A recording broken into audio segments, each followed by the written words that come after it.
Welcome back, y'all. Pelicans Daily presented by Fan Arch. I'm your host, Dylan Bruton. Make sure to like, to share, to subscribe. Because when you're chilling with Dill, you already know the drill. All right. Well, hopefully everyone's week is getting off to a great start. My week has been phenomenal. It's been amazing so far. So I'm in a great mood. And I always love talking about those Pelicans. You know what I'm saying? Because they look, God is the greatest, ain't he? All the time. Amen. Can I get an amen? Um, but my guy Derik Queen has officially selected his jersey, number 22. And you know what? They say sometimes it is time for a change. Sometimes you got to try something new. Sometimes you got to add a new trick to the bag. And he's going to be rocking number 22. That was the number he wore in the summer league, and frankly, I thought it looked fly on him. I thought it was a good look. I was like, yo, little, little but big bro, little but tall bro is doing his thing. Yeah, let me phrase that right, because he is younger than me. He's much younger than me, but he's doing his thing, and it's a good look on him. He's joining a history too with that number. There's been some great players over the year. Guys like I'm gonna go deep in the NBA bag.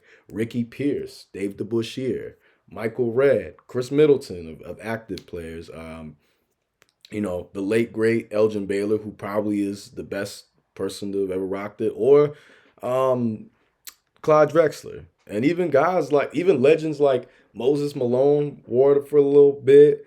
Um, Bernard King wore it for a couple of years. Alex English wore it for a couple of years.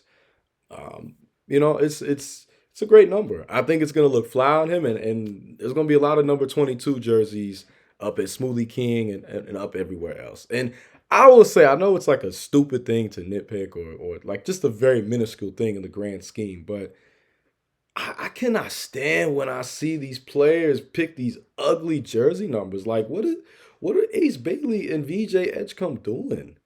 Number 19? That's a football number. That's a you know what I'm saying? Like, you rocking that number in football, like I think of Devery Henderson, right? I'm thinking of Ted Ginn Jr. I'm thinking of a wide receiver or something like that. 77 for VJ, like shout out to Luca, yeah, but like I still even think Luca would be even better if he was rocking number 7. If he really channeled into that Cristiano Ronaldo energy that he kind of has, but like fully lean into it, rocking number 7, hey, it's a small thing to nitpick on, yes, but don't nobody want to see that number. Nobody wants to rock that jersey in the stands. I know there's people, well, I got my jersey at home. That's great. But by and large, like growing up, if you came to the playground with a football with an offensive lineman number jersey, folks was gonna clown you, be like, "What you got on, man?" Like, you know what I'm saying? Like growing up, like for me, like I was rocking the Mellow jersey, I was rocking the AI, I was rocking the T Mac, the Kobe, the Shaq, the the KG. You know what I'm saying? The Vince Carter, like they all had fly jerseys. They all were cool. They picked dope numbers. LeBron, like, you know what I'm saying? Like, why? These offensive lineman numbers. Why? What's it for? So I don't know. Small thing to nitpick on, but I just want to say hats off to Derik Queen. Glad for him, proud of him, and I'm gonna get a number 22 Derik Queen jersey. All right, that's I'm declaratively saying that. I'm gonna get me a jersey of his.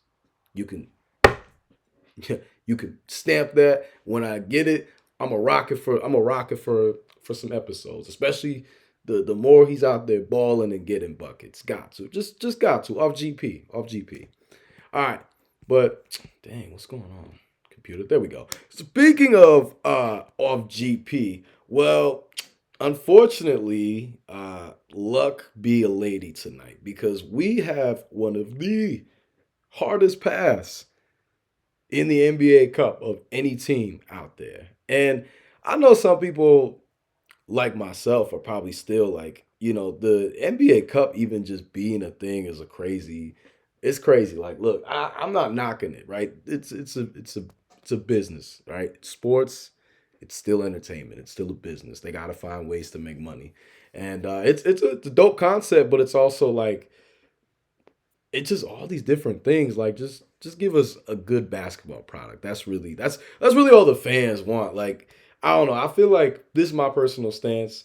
I feel like the NBA has been trying to copy 2K. And it's like that's not how the game works. Word to Avon. It's supposed to be the other way around. These video games are supposed to be copying the real life. Why are we in real life? Are we trying to copy a fictionalized game? Is the reality that bad? Is it that, like, on an existential level? It begs to ask those type of questions. Because like when I was looking at that court, I'm like, this looks like something in like not my team, but I guess like my team or like park mode or I don't play. I stopped playing online in 2K years ago, so I wouldn't even be able to tell you. I mainly played. I play whatever the association mode is, my era and all that.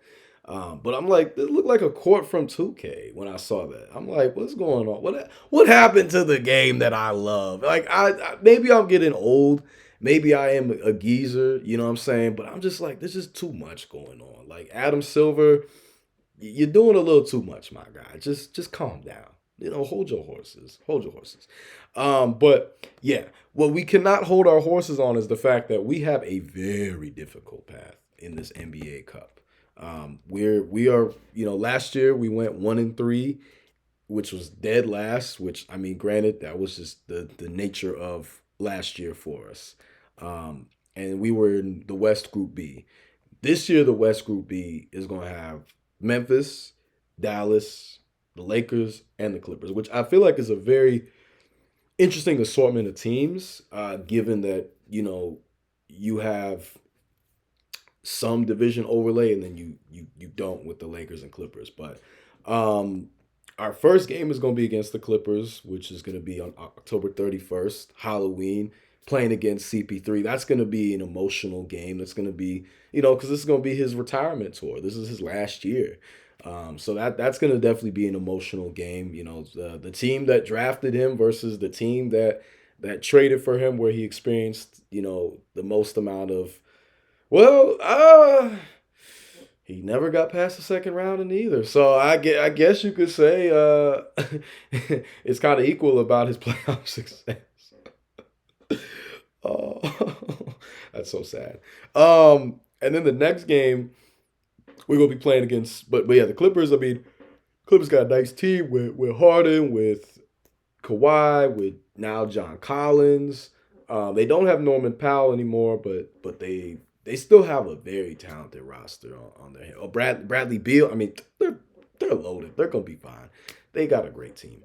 And then we play against the Lakers on November 14th, and a week later we play the Mavs on the 21st, and then our final game is against the Grizzlies on the 26th. Now, if I'm gonna predict it, I'm gonna definitely do more when all that time comes around. Which, I mean, hey, look, school is back in session. It's about to be for me. You know what I'm saying? In some times, in some days, there's gonna be a lot to look forward to,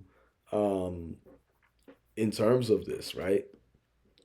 But if I was a betting man, right? I think realistically we can go 2-2. Now, which two? That's gonna be all up to how we how we start the season. What type of momentum are we on? But I think at the very least we can go 2-2.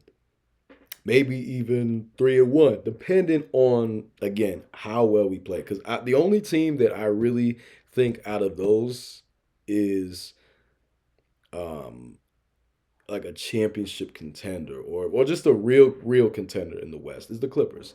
I'm not sold on the Lakers. I mean, look, I'm rocking a Kobe shirt right now, but that man, Kobe Bean Bryant, is not with us anymore. R.I.P. to Unc. But Kobe Bryant is not walking through the door no more. The Lakers, they have a lot to figure out. You know what I'm saying? LeBron is going to be 41 this year, which is crazy. I remember when LeBron came into the league. That's how old I am. I remember that was one of the first athletes that I remember, like 2003 draft, first draft that I remember sitting watching. I mean, granted, I was like 5, 6 years old, but I remember because I was a huge Melo fan at that time. Huge Melo fan. And I was a huge LeBron fan too. So it was like those two were it was like Batman Superman for me for little kid me. Um, but Dallas could potentially do something defensively, especially. But if everyone on the team stays healthy, in addition to them, you know, having a good draft and getting getting Cooper Flag,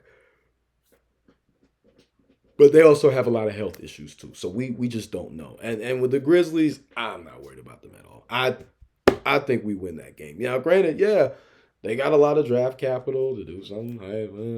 I'm not worried about them though. Know this, but I'm just not worried about them. So yeah, the Clippers I'm most worried about. Clippers I'm most worried about. Um, Lakers, I always think about our playing game, right? If Zion doesn't get hurt, we win that. We win that. So I ain't worried about it. Shout out to LeBron. Shout out to Luca.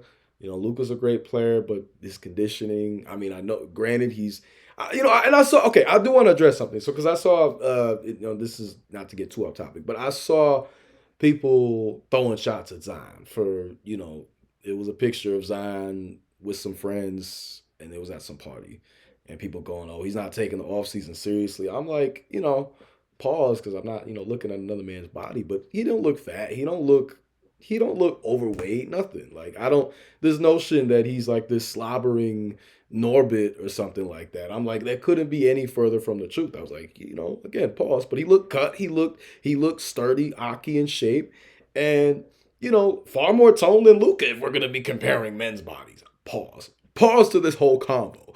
But but I don't trust Luca's conditioning. I know people don't trust Zion's conditioning, but like we've seen Zion like exert a lot more energy. Now, granted, yes, Luca does have a finals appearance under his belt. Yes, yes, yes, yes, yes. I'm not ignoring that, but defensively, right?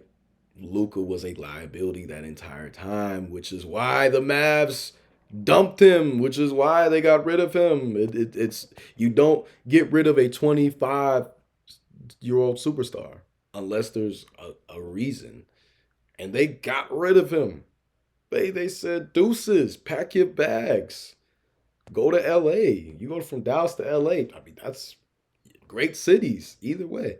But yeah, so shout out to my guy Chris Lambert with this article that he put together. But yeah, the Clippers and the Mavs are probably going to be the toughest matchups because of their defensive personnel.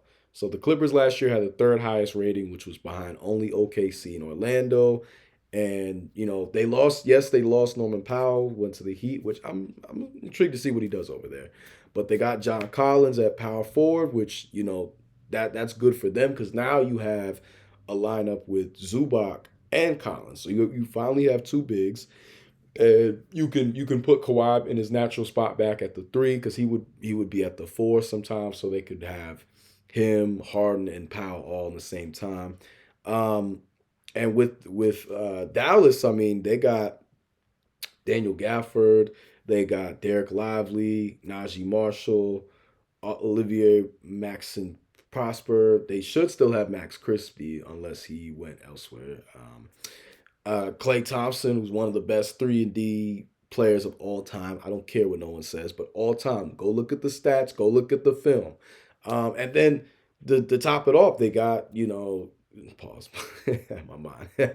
But to cement it, they got Cooper Flag, who one of his greatest calling cards coming out of the draft process was his defense. Some scouts even argued he was a better defender than an offensive player, which is why he got comparisons to, former all defensive first team guys like Andre Kirilenko and Scottie Pippen and Sean Marion and Kawhi Leonard. I mean, and if you put all those into one player combined with their offensive skills, that's Cooper's going to be a dog. Like it is what it is. So yeah, they have both teams have some very nice defenders. I mean, it's going to be interesting to see what happens. And we have some very nice offensive personnel with Zion, Jordan Poole, Trey Murphy III, Derik Queen, Jeremiah Fears, Sadiq Bey. Maybe we get Malcolm Brogdon. Even if we don't, right? Jose can go get his. Jordan Hawkins. You know what I'm saying? Like we're not we don't have a shortage of offensive talent, which is a nice thing. Some teams do. Some teams do not have the offensive firepower. So it's going to be interesting to see, right? When DeJounte Murray comes back healthy, too. Does offense win over defense, or does defense win over offense? Because you know what they say, offense coaches will tell you, oh, offense scores tickets. I mean, offense gets sells tickets, and defense wins championships. Yes, but you do have to have a good offense. You can't just be out there. Nobody can buy a bucket. Nobody can do nothing. I think about those Bulls teams in the early 2010s with D Rose. They had no other consistent number two. I know people are going to say, Jimmy Butler, Carlos Boozer. Jimmy Butler didn't become the Jimmy Butler until Derrick Rose got hurt. So it wasn't until like 2015 and on. Carlos Boozer, he did not live up to this contract. If they had gotten Amari, if they had gotten D Wade, they had gotten Melo, Bosh, whole different story, whole different situation that happens for that Bulls team in 2011, especially coming off that crazy offseason, craziest summer ever as far as free agency that we'll ever see. Um, so yeah, defense is going to be those two teams that I say that will likely struggle against or have our biggest troubles. That's their calling card. We have to produce offensively. And I got faith that we can. I do. Now, I will say though, this next piece, oh yeah, it had me hot. It had me a bit irritated, you know what I'm saying? Because of the 15 nationally televised group play games, why do we have zero? Like, not one? You mean to tell me shout out to Chris Lambert for literally penning, and I promise y'all, I'm not ghostwriting for Chris Lambert. My alter ego isn't Chris Lambert. Like I said, I'm gonna get Chris Lambert on an episode one of these days so y'all can see. Um, but how is it that the Grizzlies, who, like, yes, they got Ja. Yes, they got Jaren Jackson the third. Who else is putting butts in seats on that Grizzlies team? Who? I would love to know. Who? And the Heat. The Heat got a nationally televised game and we don't? Like, what? They don't even have. They okay, yeah, sure. They got Bam, they got Tyler Harrow. Okay, ooh, watch out. Ooh, shout out to them, again, but like nobody is that scared of them. Nobody is worried about them. They were, yes, Heat culture, salute. Nobody is like worried about the Heat as a team. So and they went 37-45. I know we went 21-61, but we got exciting players on our team. We got dogs. How is it where we can't get a nationally televised game? Like NBA, I guess it's just because we don't have the winning pedigree yet. Because last year we had 13 games that were nationally televised. And that stings. That stings. Because, you know, why? Like, I get it, injuries and all that, but why are we being penalized for that? That's stuff that's out of our control. It'd be one thing if we just ain't had the talent, right? If we were like the Hornets, where they're not trying to throw shots, but outside of LaMelo and Brandon Miller, who are you really trying to watch on that team? I love my guy Con Knoble, and I hope he has an amazing career.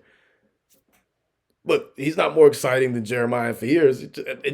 He's not more excited than Derik Queen. He's sure not more exciting than Zion or DeJounte. Like, I could go on and on. Jordan Poole literally is like prime definition of like a showman out there. You know what I'm saying? Like a guy who takes the craft of the entertainment in basketball seriously.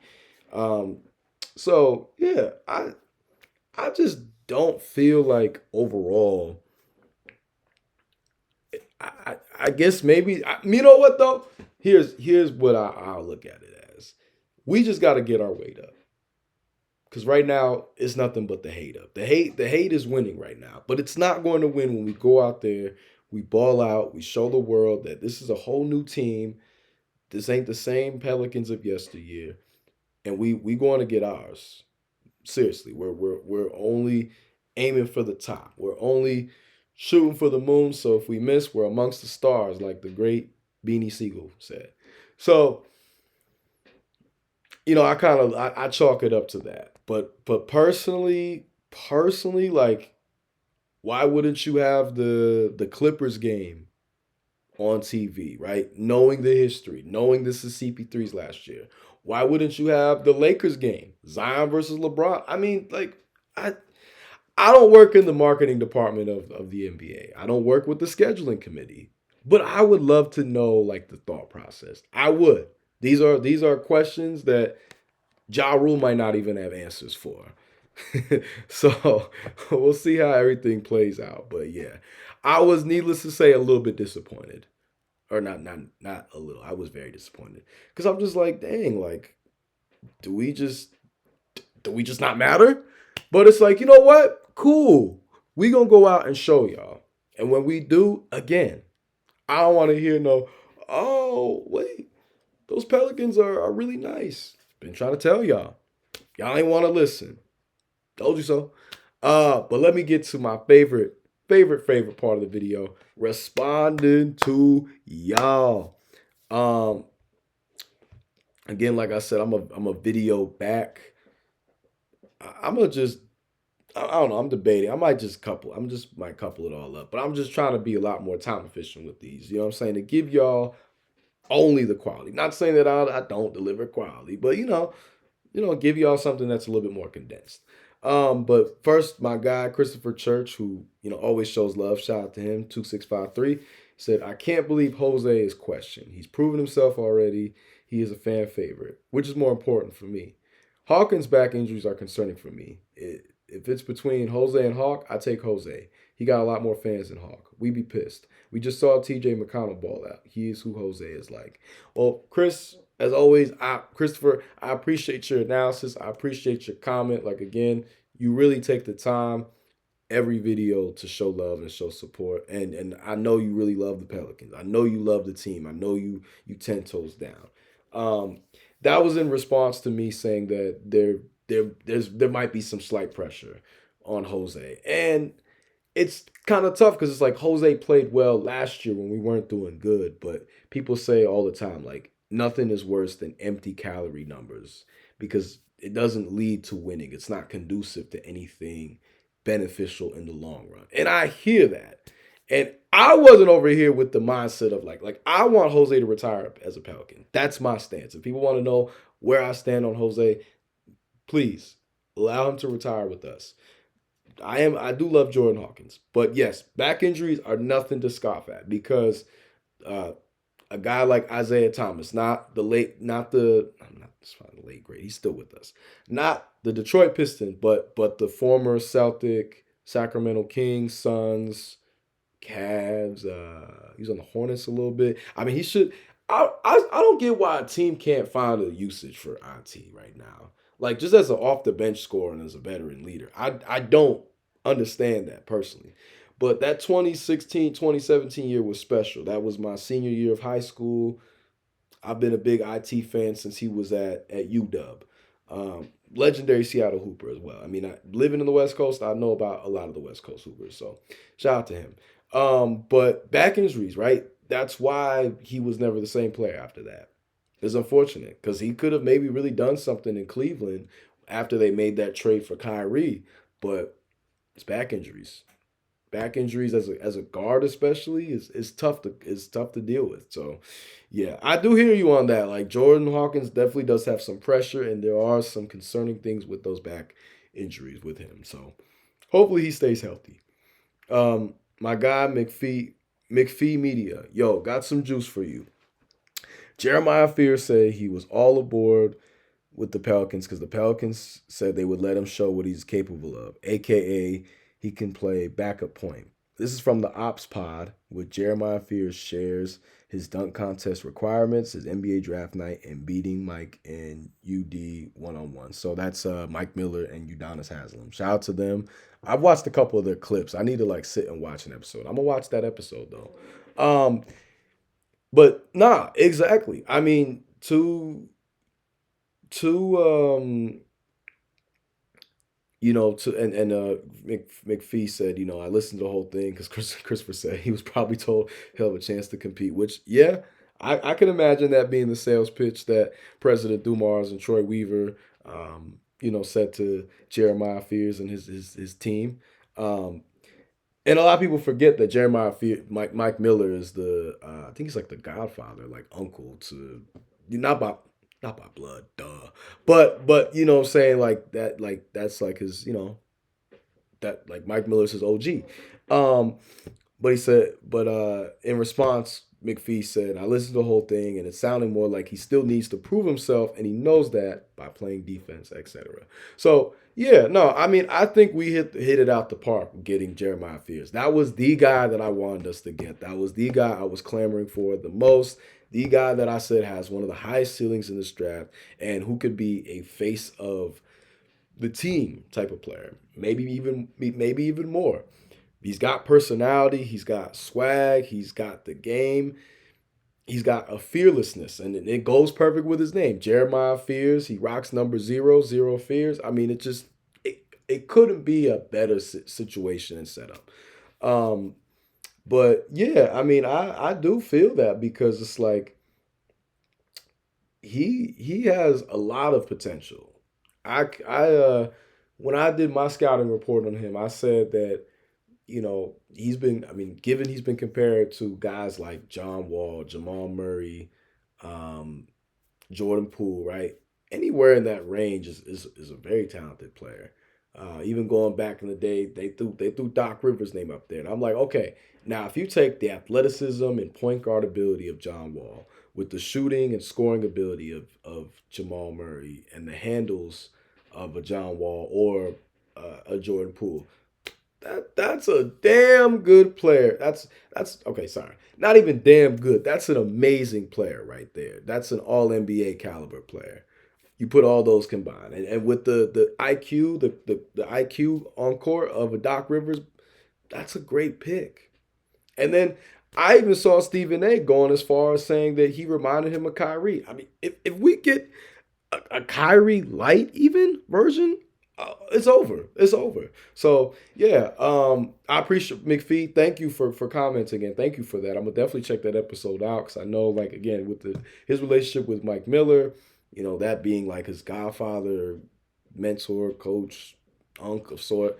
I know that was a good episode, and he seemed like he was all on board and excited. So I'm excited for Jeremiah Fears. I'm excited for Derik Queen. And I'm excited for Jeremiah Fears. I think we hit it out the park getting them both. To get them both was a blessing.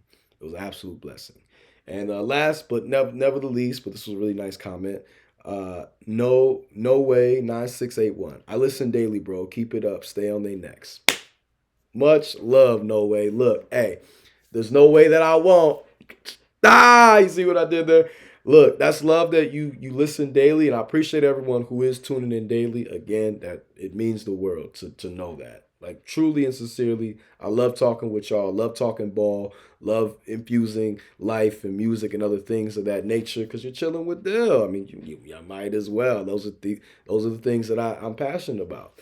But I really do appreciate the support. I really do appreciate that. And yeah, I got to because look, I'm just tired of these people soft shoeing around it. You know what I'm saying? I'm tired of people being just overall soft about it. You know what I'm saying? I'm not saying you got to be like hostile, but damn, like, why is every single article about us either negative or on some Debbie Downer stuff? Like, no, man, I'm not with that. We got too much talent for me to let others craft a narrative that isn't true, that doesn't have any context. Season hasn't even started yet, and people are already mocking us in the top five for this draft, but then going, oh, well, we don't have the pick.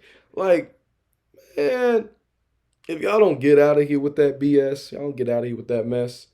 You know what I'm saying? Look, the Hawks got our pick. Great, great for them. It's gonna be a pick in the 20s. You heard it first. I that pick is not going to be a lottery pick.